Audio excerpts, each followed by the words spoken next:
unajua kitu haifai kukaa kwa matope ati ikae kwa lazima ndipo nimekuambia maji ya drip inaenda kipimo. Ndio unaona ukikaa unafungulia. Naye mmea inakaa kwa matope bado unaona inaanza kukuliwa, inaanza kuoa juu hiyo maji bado imekuwa stress. Unaelewana? Kama hii nikiweka maji mara ya kwanza na ngojea siku ya ine naweka. Siwezi weka leo na kesho kutwa. Tunaelewana? Yaani kipimo hizi vitu ukiwa na drip line ndio sita.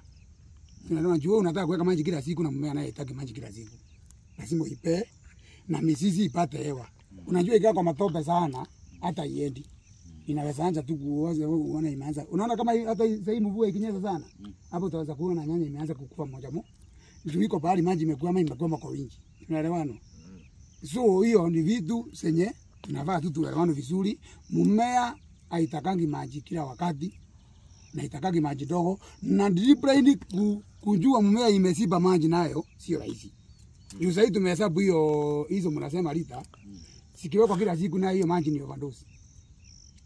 Unaweza kuta hata mmea imesimama juu mizizi imekuwa kwa matope, imekosa hewa. Unaona sasa? Na ndio naona sisi tunaweka kwa mtaro wiki moja mara mbili. Kama sasa kusiponyesha hii matope nitakaa nayo siku 10 mpaka nione hapo imehitaji maji. Sasa sio ati nikuja kuwekelea.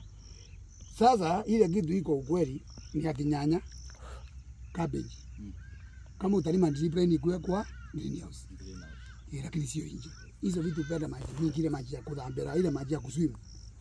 Hapo ukikuja hapa kama naweka maji naweka pipe hapa. Unaona hapa? Kuianguza.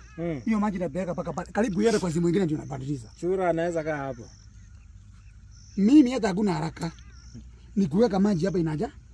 Unaona hii nyanya sasa hii? Hii nyanya iko na mwezi mmoja.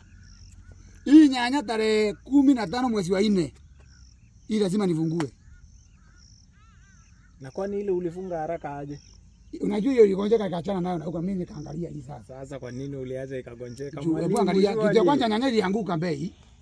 Nikafanya hesabu yangu. Nikaona pale ni ubu. Nyanya ilianguka bei mbaya sana. Unajua nilikuwa nauza ngiri 5 sanduku. Sasa nikwenda hapa tikusikia ati ngiri 2 ati naichaguliwe. Na hiyo dawa yenyewe ya kupiga hapo ni hiyo ngiri 2 na watu wa kuchuna.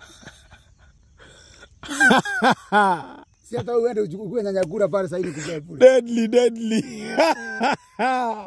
Jamaa wangu hawezi mshinda. Hawezi.